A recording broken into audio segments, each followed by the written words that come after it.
Just 2 weeks ago, I published the following words on Twitter. I pointed out how clearly and definitively we can know the truth and the authenticity of the revelations of Jesus to the servant of God, Luisa Piccarreta, and I went into great detail on that here on this channel recently as well. You can check out my recent videos for that. But then I noted that Luisa's revelations, quote, may yet again be persecuted by some wolf in a red hat in the Vatican, but they will triumph over that in time as well. I said we will soon have an angelic pontiff who rescues the church from the chaos now enfolding it, and who, above all, dedicates his pontificate to proclaiming the divine will as revealed by Jesus to Luisa. Mark my words. Now, I've felt that that is the case for years now, that Luisa's revelations would endure one more great attack from the Vatican itself before their great prophecies are fulfilled, and people that I've corresponded with privately, I'm sure, will readily testify to that. In fact, that's one of the reasons why I wrote my 2021 book on Luisa's revelations, Thy Will Be Done, without so much as a single direct quote from Luisa's revelations themselves, so that even if a temporary time were to come when we couldn't publicly disseminate Luisa's revelations directly, we'd still have a tool in our arsenal for getting the message across, still proclaiming the divine will itself, the gist of the message, while still obeying the church, which we must always do. But as far as I can recall, that Twitter post from 2 weeks ago was the first time I've publicly shared those sentiments. Now, I said that on January 20th. Little did I know that 4 days later, what I said there would be fulfilled. On February 4th, LaCroix International reported the following message that was relayed on January 24th to the French bishops. Now, the first thing I want to point out is that the content of this article here, as we'll get to shortly, the content of it itself is a spectacular failure of basic journalism, and it's an obvious hit piece. I'll get to those details towards the end of this video, but first let's address the substance of this news itself as relayed in the headline and the first paragraphs. Is Luisa's cause of beatification, quote, suspended? We can't say for sure until we get more clarification whether this article is choosing the right words. It's certainly, the cause has certainly been on pause for a while. But for now, I will go ahead and assume that suspended is an accurate word. And the first thing we need to remember in this case is, frankly, that this means nothing. I, for one, and I know I speak for many when I say this, have not been expecting any progress in Luisa's cause within the Vatican under this pontificate. Pope Francis is not exactly a friend of private revelation in general. I'm sure that you all remember when he decided, when he publicly declared that Our Lady's title of co-redemptrix was, quote, foolishness.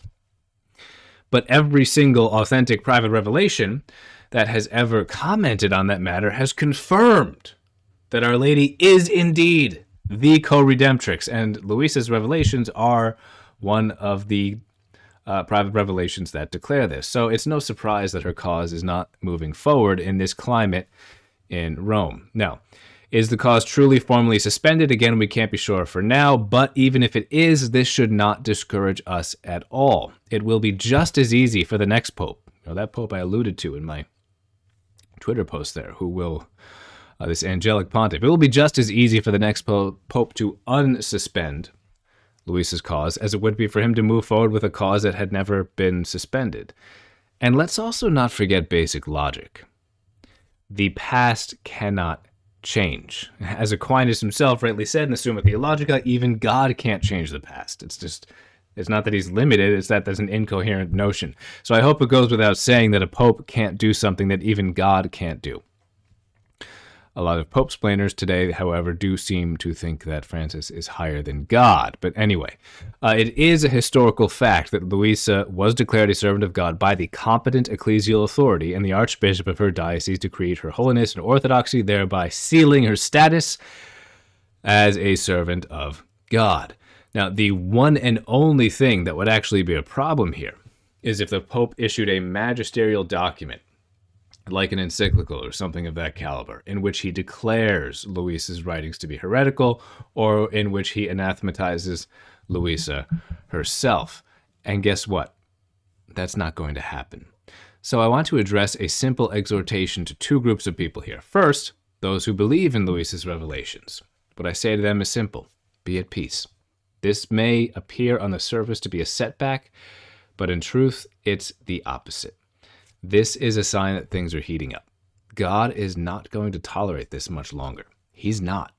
His triumph is very, very near. Second, I want to address those critics of Luisa who are doing a victory lap right now. You better put a lid on your giddiness. And I say this in charity, because if you don't, it's going to come back to bite you really hard. You think that the Vatican today, suspending a mystic's cause, is a vindication of your own position? It's only the opposite, especially when we consider that things were going great with Luisa's cause under John Paul II and Benedict XVI. So, are you also going to suddenly change your tune on everything else that you've been saying rightly, that you've been rightly criticizing as diabolical, nonsensical coming out of the Vatican recently? Are you going to say that the Pachamama idolatry was wonderful, or that blessings for homosexual couples are wonderful, or communion for unrepentant adulterers is wonderful, or Protestant liturgies sacrilegiously taking place in Catholic churches in Rome is wonderful? Hope not. Hope you're not going to be two-faced like that. Don't you realize that for years you have been prepared by God's permissive will? Permissive. It's not his ordained will. He doesn't directly want these things. He's allowing them for a reason. By his permissive will, he's been preparing you to realize that not everything coming out of the Vatican today is good. Even in my last video I put up on this very channel just a few days ago, I warned that the Vatican will probably be soon promoting the ET deception. And when I made that video, I had no idea this development was coming. I just heard about this yesterday. I made this video right away. So no one can accuse me of changing my tone here. I've been warning for many years that we can't necessarily trust something anymore just because it's coming from some cardinal in the Vatican. I've been begging my readers and my listeners for years to stick with the true magisterium and not to be quick in trusting anything else. I've been incessantly begging them to beware of evil decrees coming from the Vatican itself. When I said all that, I did not have this particular development in mind at all. I had the great apostasy in general in mind. And yet here we are, another evil decree from the Vatican. Now, I know that some people will say, hold on, Daniel, you can't say this is evil. It's not like it's a decree promoting an intrinsic evil or a heresy. It's just against a certain private revelation. I'll give a better response to that at the end of this video, but for now my response is simple. That retort flows from a banal and uncatechized view of evil that identifies it as maybe just physical pain or something. The fact is that evil is defined as the privation of good. It's an absence. It's the definition of evil in Catholic theology. So what this means is that the degree of evil present in some action is defined by the magnitude of the good that it dares to steal away. And this is why the universal suspension of the public sacrifice of the Mass in spring of 2020 was one of the most evil things that has ever happened in the whole history of the world. It wasn't a specific declaration of some heresy or sin. It wasn't like a decree from Herod to go out and slaughter all the innocent children. It was even more evil than that. As Padre Pio rightfully said, the world needs the Mass more than it needs the sun. And for the Church, whose divine mandate it is to administer the sacraments, for the Church to go and suspend them, yes, that was an apocalyptic evil. I've long described that as the creation of a spiritual black hole, one which has yet to explode, but it soon will, in the chastisements that are coming. Anyway, when the Church opposes the fulfillment of the divine will on earth as in heaven, as Saint Hannibal de Francia dedicated his life to insisting these particular revelations of Jesus to Luisa consist in, when the Church does that, instead of doing its job, which is to hasten this reign of the divine will, to bring the divine will down onto earth, then yes, it's guilty of about the worst evil you can possibly imagine, because it is just directly and categorically opposed to the greatest good. Now, when it comes to this particular article, they're commenting on a decree that went out from a French bishop, and that bishop himself was drawing from a recent document from the Vatican, hence my references so far to an evil decree from the Vatican. Now, this document has been labeled as confidential. But I am not the one making this public. Luisa's critics have already made it public. I'm just responding, so don't blame me. I'm not the one violating the originally confidential nature of this document here. So here it is in the original language. It was originally written from the Vatican, Cardinal Semeraro to a French bishop, so it's in French, and here it is. I will bring a English translation onto the screen to comment on shortly, but first a word on the nature of the document itself. As you can see, it's from April 2022, almost 2 years ago. The takeaway of the document is that the Vatican decided that the time was not yet ripe, that it was not at that point going to grant its nihil obstat to Luisa's writings and cause. Now, this news was shared right away with the world by the Archbishop of Trani, that is Luisa's diocese, Leonardo di Ascenzo, back when this came out in April 2022. And it was no surprise. As I said, we weren't expecting these seals of approval from the Vatican directly to come under this pontificate. At least I certainly wasn't. The mere fact that the Vatican was not giving Luisa's writings their own approval in 2022 did not mean that these writings were condemned. It just meant that the status quo was, for now, preserved. But now we have the document itself. There it is on your screen that news from 2022 came from. And this document is saying the cause is, quote, suspended. And it's explaining, Cardinal Marcello Semeraro here is explaining why he would not support the Vatican's approval of Luisa's writings. And I will get to addressing his utterly fallacious and ignorant claims here in a few minutes. But first, let's take a look at the Cardinal himself. There he is as a bishop back in 2018. He did what any ambitious Italian bishop then would do, who wanted a big promotion. He gave a public signal that he was someone who would implement the progressive agenda. And if you can go ahead and look up the article itself there, it goes into all these details and how he's basically parroting this heretical drivel that we can simply allow unrepentant adulterers we can pretend that they are excused from all guilt because of all the usual excuses they give, subjective, mitigated culpability, and whatever. He throws a few other sophistical terms in there. I wrote extensively about this back on my blog, about how wrong that is back in 2015. Now, I know what my critics are saying right now as they're hearing me say this. They're saying, Daniel, you're just doing ad hominem attacks. How dare you? And no, it's not simply ad hominem. It's completely relevant because, as you'll see in a moment, Semeraro says that Luisa's writings are rigid. You've heard that word before, I'm sure. So we'll take a look at that soon. Anyway, that was Semeraro in 2018. Fast forward couple years, and we've got him here in 2020. There's his Wikipedia page. You have him 2 short years later as a cardinal and as the prefect for the Congregation for the Causes of Saints, in charge of the Catholic Church's saint-making. There we have it. Another short 2 years after that, he's coming out against the servant of God, Luisa Piccarreta. Now, before I get to Cardinal Semeraro's utterly delusional attack on Luisa's writings, because that's what it is, delusional. I'm not saying that lightly. You'll see that it is when I go into it. Let's take another look at Semeraro's predecessor, who I've spoken of before. That is the prefect for the Congregation of the Causes of Saints under Pope Benedict XVI and Pope St. John Paul II, Cardinal Jose Saraiva Martins. There he is. So as you know, if you saw my last video on this channel about Luisa, Cardinal Martins, a very saintly man and an entirely orthodox-minded cleric, he strongly endorsed Luisa, not just in general, but in a preface he wrote for the Vatican's official biography of Luisa. So this is the cardinal in charge of the Causes of Saints when the Vatican first accepted Luisa's cause in 2005. He's still alive, but he's very old now, so we probably won't hear too much more from him. But as recently as 2017, he was strongly advocating for the message of Fatima to be accepted and obeyed. He even said that that's an obligation for the church. Yeah, an obligation. No, it's not the deposit of faith. No, it doesn't add to public revelation. But that doesn't mean that it can't be an obligation for other reasons, because we have to listen to heaven. That's an obligation. That's a general obligation there, listening to heaven. It is. So here's a holy and orthodox cardinal who realizes the importance of authentic private revelation versus a modernist cardinal who wants to institute a progressive agenda and thinks that Luisa's writings are too, quote, rigid. All right, which cardinal do you trust? And don't blame me for asking that question.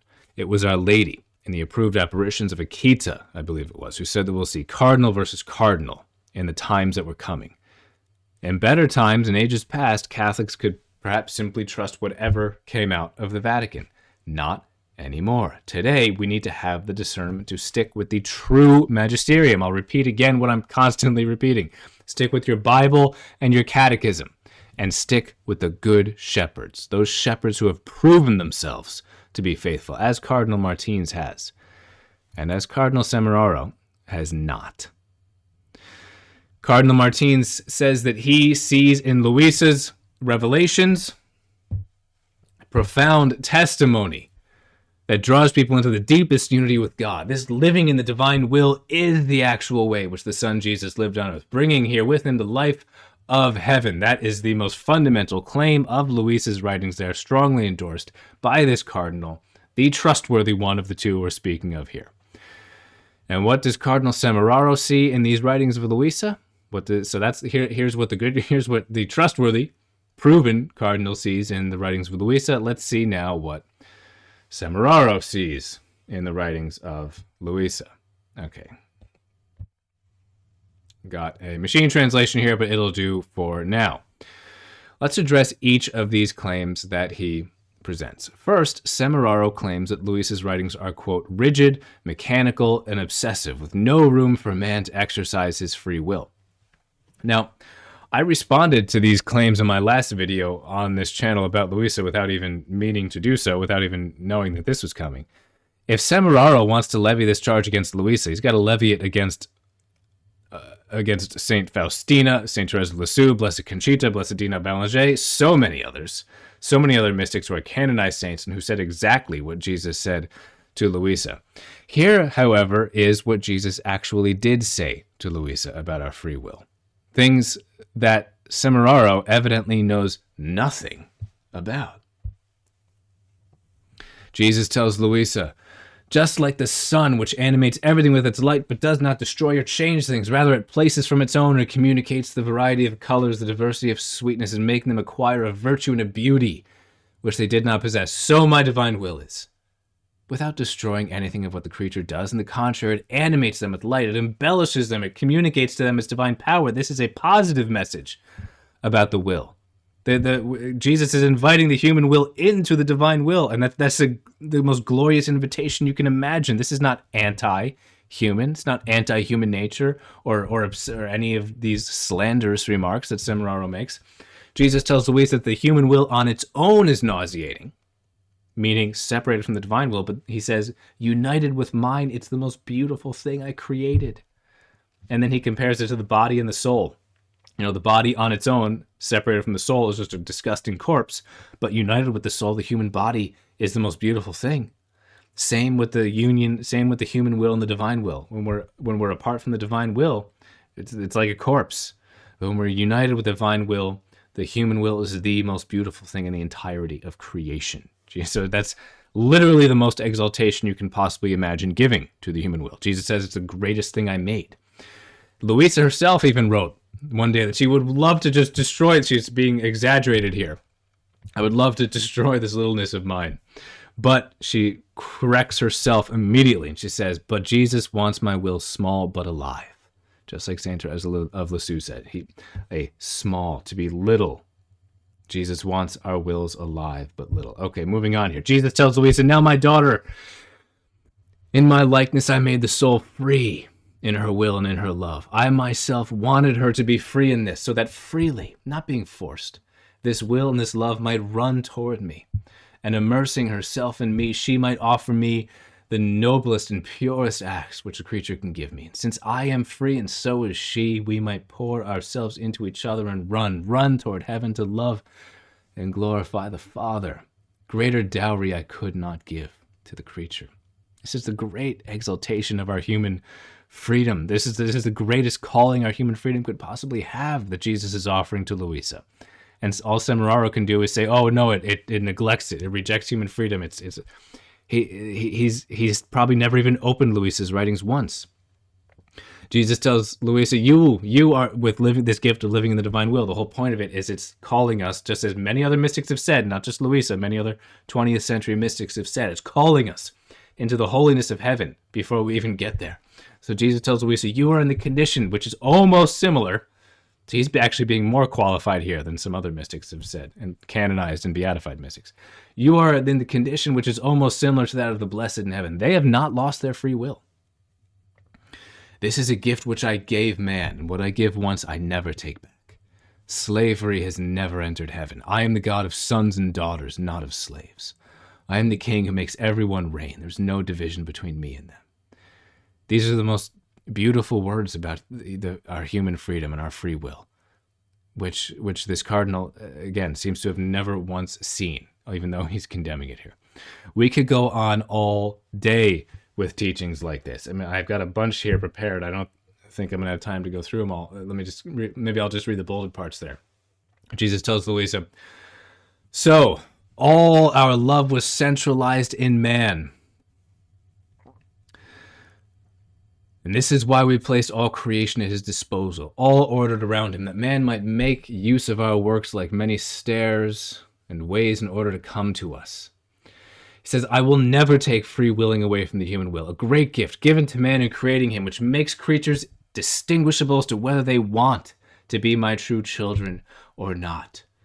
He has these beautiful analogies to explain what he means by that, as he's often using with Luisa. This is the most respectful and not just respectful, but glorifying of the human free will as anything you can imagine. So it's pure slander to say what this cardinal is saying. For him to accuse these revelations of being rigid and mechanical and obsessive and ignoring free will, this proves he has total, complete ignorance of what he's criticizing here. All right, on to the next thing, the quote, Christological difficulties that he mentions. Semeraro claims that Luisa's spirituality as a victim soul, it quote, doesn't integrate the primacy of God's merciful, unconditional, unmerited love, and that it risks nullifying the gratuitous offering of the Redeemer. Now, this second accusation, criticism, is just as absurd as the first one. And it's easy to see the source of it. This idea of victim souls, it's absolutely established in Catholic sacred tradition, but it's very unfashionable in these modern, rationalist, modernist, anti-mystical theological times we're in. Modern theologians tend to not understand this at all because they are not trained in mystical theology and mysticism. They are trained in rationalism or modernism or a combination of the two. Luisa's suffering as a victim soul was based on the same spirituality of countless canonized saint victim souls throughout church history. So Semeraro here, as in the first criticism, he's not just impugning Luisa here. He's impugning Catholic sacred tradition, which is a rather common theme in recent days from the Vatican. Now, to be specific, there's absolutely no risk of Luisa's writings at all detracting from God's mercy and unconditional love. I have never seen any other writings that express these truths about God, about Jesus, about the Father and the Holy Spirit as powerfully and beautifully and repeatedly as Jesus' revelations to Luisa do. I'm trying to not make this video 20 hours long. So, and that's what's going to happen if I even try to scratch the surface of them. So let's just look very quickly at just a couple basically random passages on this. Oh, I've got here, that's not even the next one I meant. I've got more quotes here on this glorifying of the human will and the human nature and the free will. Anyway, but we'll have to move on from that. Jesus' merciful love. Jesus tells Luisa, I feel sad when they, meaning humans, think that I am severe and that I make more use of justice than of mercy. They are with me as if I were to strike them in each thing. Oh, how dishonored I feel by these ones.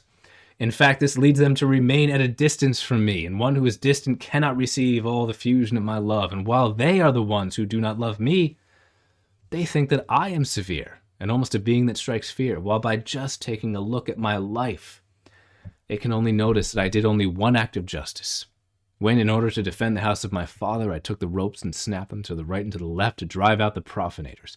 All the rest was only mercy. Mercy my conception, mercy my birth, my words, my works, my steps, my blood I shed, my pains, everything in me was merciful love.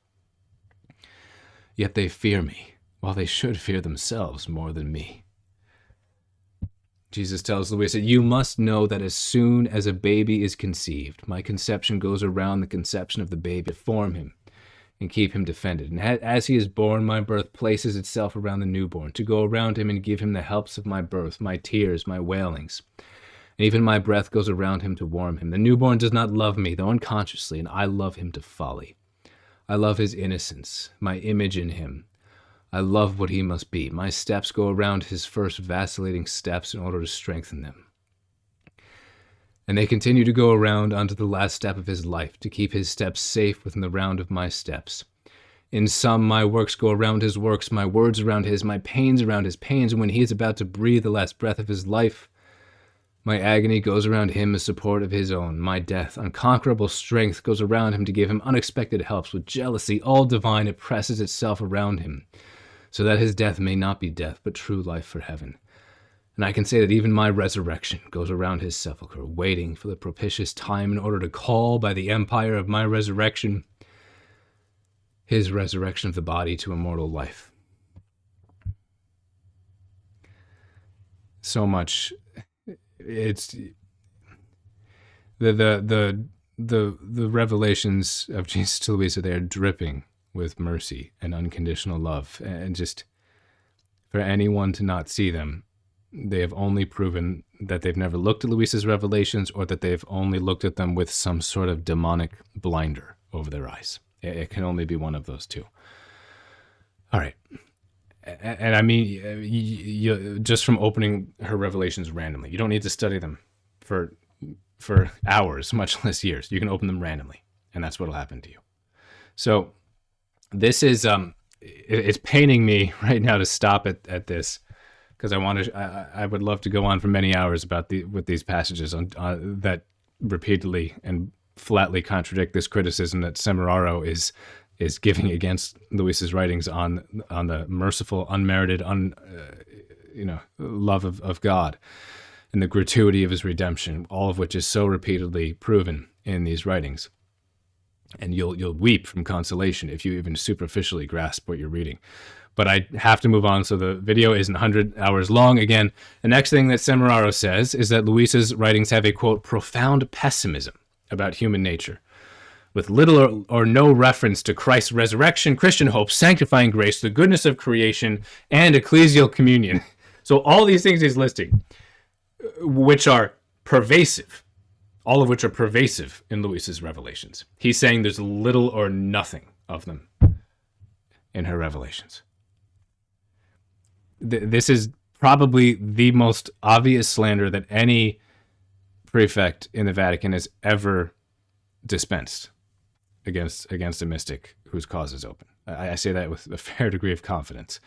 I can't say it with certainty because I don't know everything about every mystic and prefect, but we can surmise that with a fair degree of confidence. Anyway, we need to look here carefully at what he's saying with respect to what we actually have in Luisa's writings. Let's open them up yet again and see what we have here. Just look at the resurrection in Luisa's writings. There are dozens and dozens and dozens of passages, lengthy ones, extolling this. So I had to just kind of grab a couple here for the sake of time. This is Jesus to Luisa, May 31st, 1936. Oh, how my resurrection vividly symbolized the kingdom of my will, my humanity, wounded, deformed, unrecognizable, rose again, healthy, with an enchanting beauty, glorious and triumphant. It prepared the triumph, the glory to my will, calling everyone into it, and impetrating that everyone would rise again in my volition, from the dead to the living, from ugly to beautiful, from unhappy to happy. My risen humanity assures the kingdom of my will on earth. Later, Semeraro says these are not hopeful. This is the most hopeful message you can imagine. Anyway, Luisa one day wrote, after this I continued my round in all that our Lord did on earth, and I stopped in the act of resurrection. The rounds she's talking about, just constantly going through all that God has done and glorifying God on behalf of it.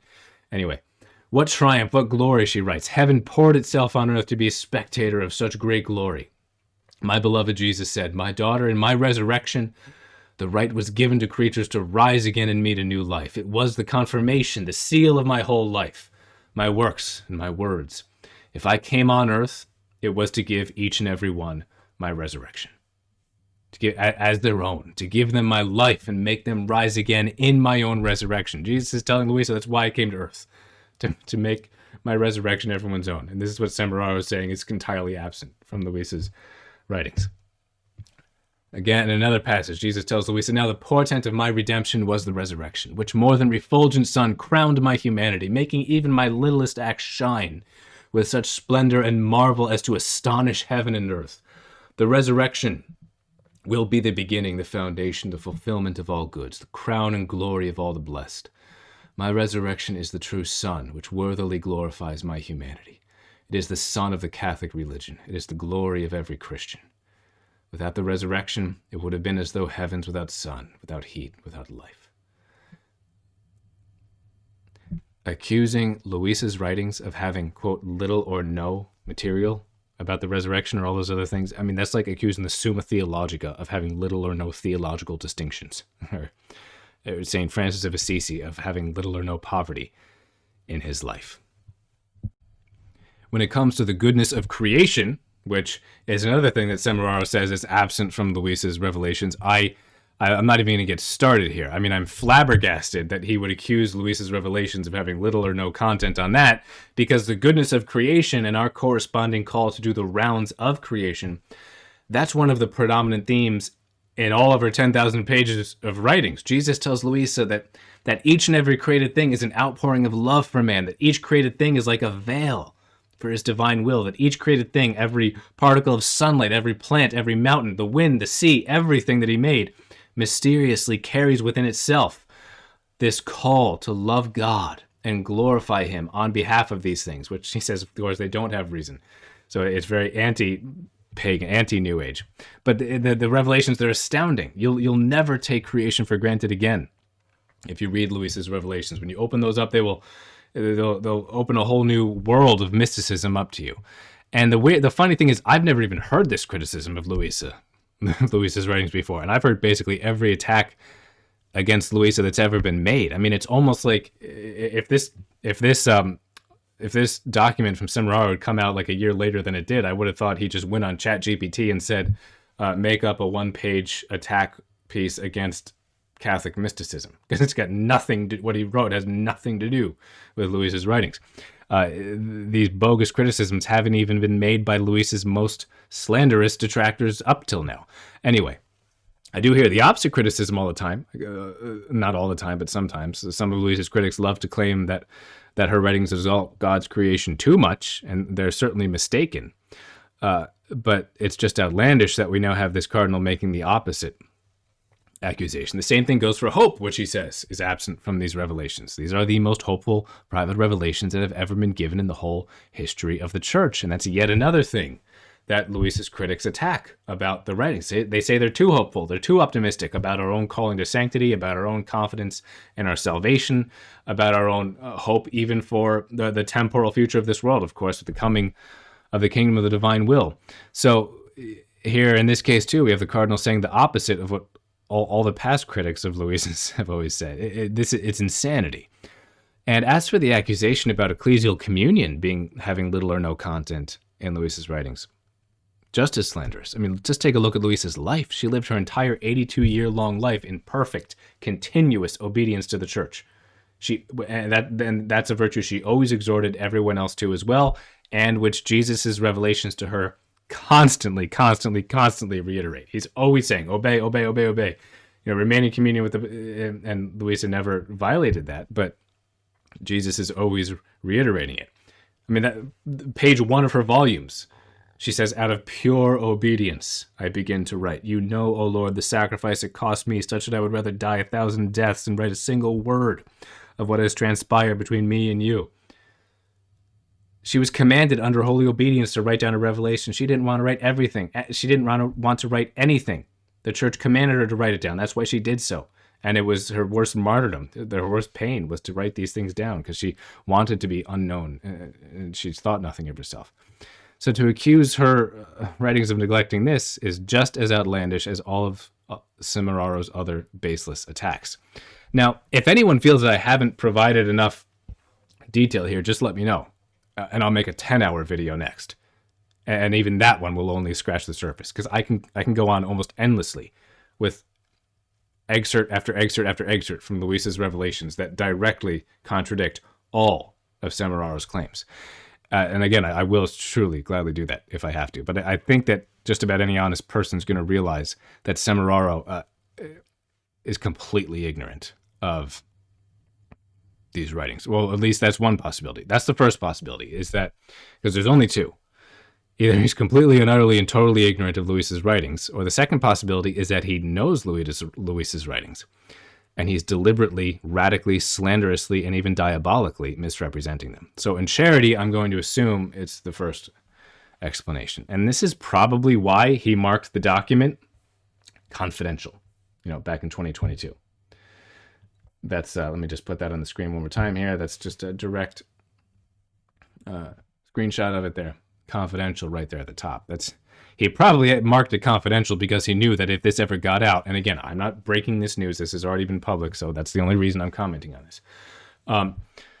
He probably knew full well that if this ever got out to anyone at all who had ever actually read Luisa's writings, they'd realize how fraudulent it is, and how it's just a complete hit piece motivated by some very low, dark, hot place, because that's exactly what it is. That's exactly where this comes from. The devil knows that his time is short. He's making use of every tool he can get his hands on. And there's one thing above all that he does not want to happen, and that is the will of God. And he knows full well that these revelations are going to herald and hasten and bring about the reign of the will of God on earth. He knows that. Not because he knows the future, only God knows the future, but because the devil is at least smart enough to realize an authentic private revelation when he sees it, and he realizes that this is it. And since he knows it's Jesus speaking, and the devil hates God, hates Jesus, but he also knows God is God. He knows that whatever God says is going to happen. And that's why the devil is frantically opposing this right now. As I said, making use of every tool he can get his hand on, including cardinals. You already know that's true if you watch the video right here on my same channel published on January 19th. But he's not just using cardinals, he's using establishment, Catholic media, Catholic journalists, Catholic theologians, and on the list goes. Now, I told you I'd also address how much of a spectacular failure of journalism this LaCroix article is. So let's just do a quick review of that. Basic journalistic integrity is just gone right here. Let's briefly discuss this now. Now, LaCroix has long been a known promoter of modernism and Catholic liberalism in general, so it's very fitting that they're the ones to break this story and cheer it on and write this completely antagonistic article against Luisa. It begins, here's the very beginning of the article. It begins with a diabolical false prophecy. Boldly claims here, the Catholic Church will not beatify Luisa Piccarreta, as if they know the future. Really amazing for a professional Catholic publication to start an article with a declaration like that, just because this cause is on hold, is on pause. I mean, any Catholic journalist who writes something like that should be fired. Now, that said, I'm sure this publication was instructed by higher-ups to write a hit piece, and that's probably what they were told, and that's obviously what they did. But let me assure you, LaCroix, the Catholic Church will beatify Luisa. Mark my words. Now, immediately after that, the article continues on to share right here a blatant error that they could have easily avoided with one quick, simple Google search. Luisa's cause, as they say here, was initiated in 1994. It was not initiated by Archbishop Piccarreta. He did not become the bishop until 1999. The cause was initiated by his predecessor, Archbishop Camillo Casati, and needless to say, both of those bishops strongly supported it. Guess that's not convenient to their antagonism here, though. Now, let's look at the language that the article uses and the facts about Luisa that it chooses to share and the ones it chooses to exclude. I've got some key things here highlighted. It can't even say the phrase divine will without putting in quotes. You can clearly see how biased and antagonistic this language is. They're sharing only the phenomena about Luisa's mysticism that doesn't have objective, identifiable proof, so that they can pretend to justify using all these qualifiers. According to her, she said she experienced, she felt called to. How about the fact that Luisa lived on decades on the Eucharist alone? And yes, she was forced under obedience to eat once a day for a while, and she would always cough that up. This was rigorously documented by doctor after doctor after doctor. All those documentation you can find in the Vatican's official biography of Luisa. It is a fact. She lived for decades on no nourishment other than the Eucharist. But, why bother mentioning that when you can just say she felt called to live in the divine will? How about the fact that she was rigid as a block of lead every morning? She couldn't even be moved. She could only be restored to motion miraculously when a priest came in to bless her, and that always did it immediately. How about the fact that all of her church-appointed spiritual directors, and she had many, all appointed by the Archbishop, and she always obeyed them all perfectly, all of them became convinced of her authenticity? How about the fulfilled prophecies that Jesus gave her? How about the 19 nihil obstats that a canonized saint gave to her writings during her life, all of which also, of course, have the imprimatur followed up by the Archbishop? How about the continuous, perfect, heroic virtue she displayed her whole life? How about Padre Pio's strong endorsement of her, which you can also find testified to with names and verified quotes in the Vatican's biography? How about the fact that her spiritual director didn't, quote, request her to write down her revelations, but commanded her under obedience to do so, as we talked about a few minutes ago? Anyway, then this article concludes by chalking up her popularity to, quote, the internet. The internet is why she's popular. It's just, this is comical. It would be comical if it weren't so diabolical, I should say.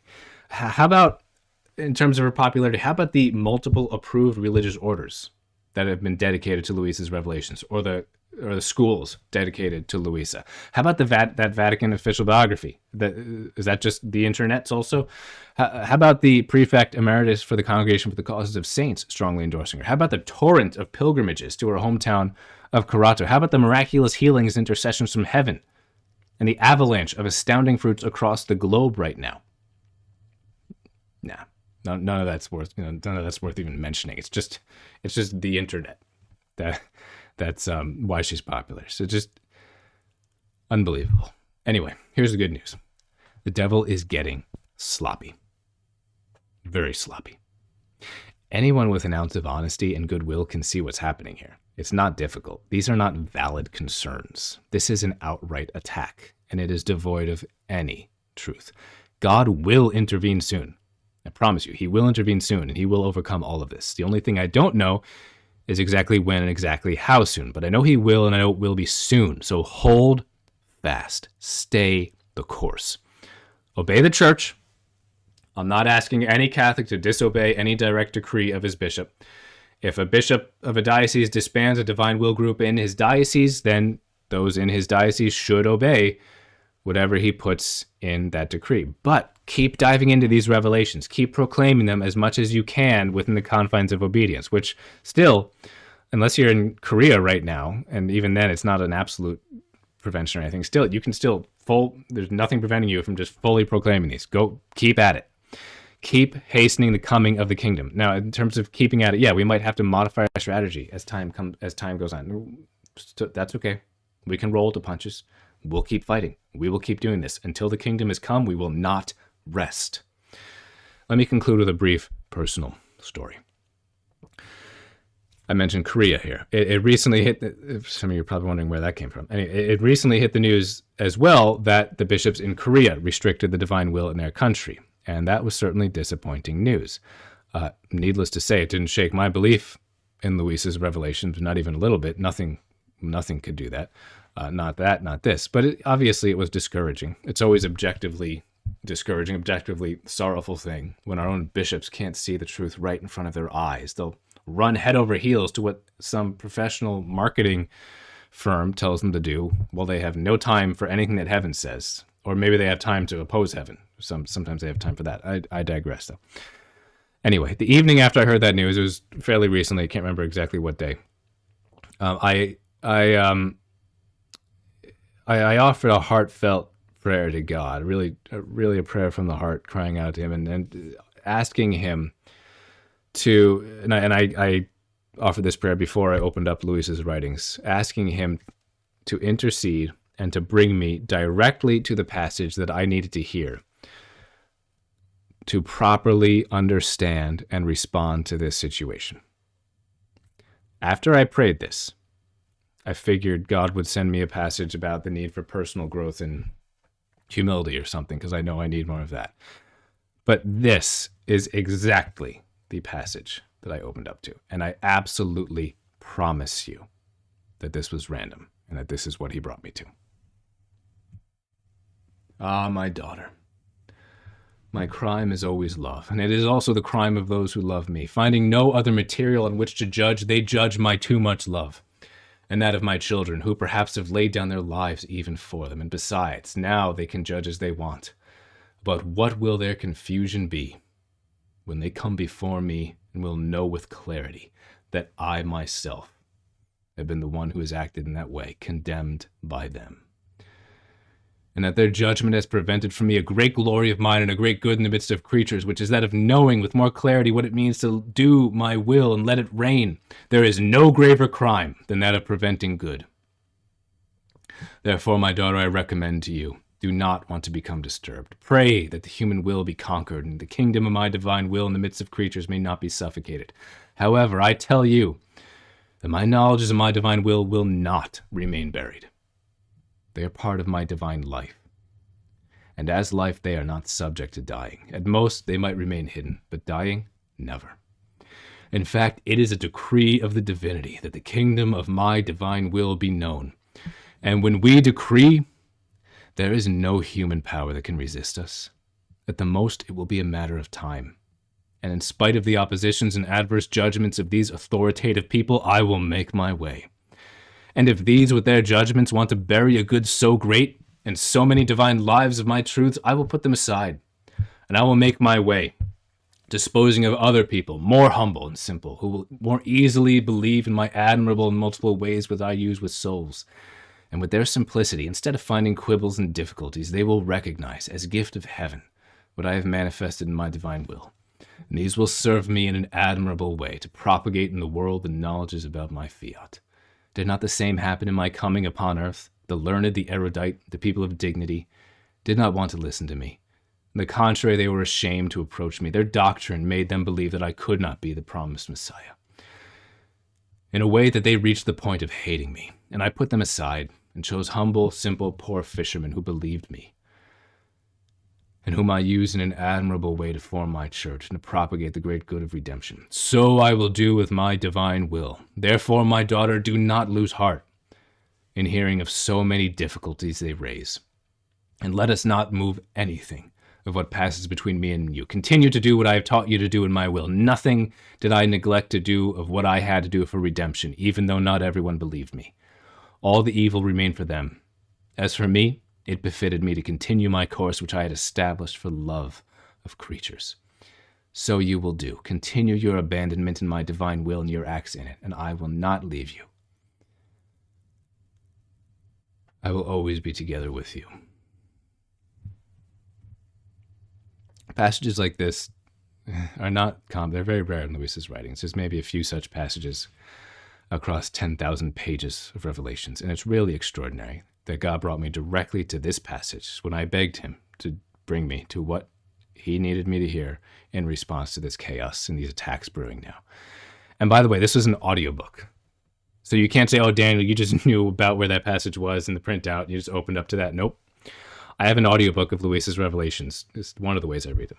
Continually playing in one of my devices and through an earbud in one of my rooms, 24/7, 365. And I chose a random time to offer that prayer to God and then to go pick up the earbud and listen. And that was the passage that I heard immediately after I put that in my ear. It was a direct answer to exactly the situation we are in now. So if you need more clarity, if you need to be reminded on how to take, how to respond, how to understand, how to comprehend and deal with what's going on right now, because it's going to probably get a bit worse, read that passage again as many times as you have to on your own. Let those truths, let the truth embedded in those words sink into the very depths of your soul. The kingdom will come. Nothing can stop it. No one can stop it. But you can hasten it. Jesus, I trust in you. Thy will be done. I give you my will. Please give me yours in return. Let your kingdom come. Let your will be done on earth as it is in heaven. In the name of the Father, and of the Son, and of the Holy Spirit. Amen. God bless you.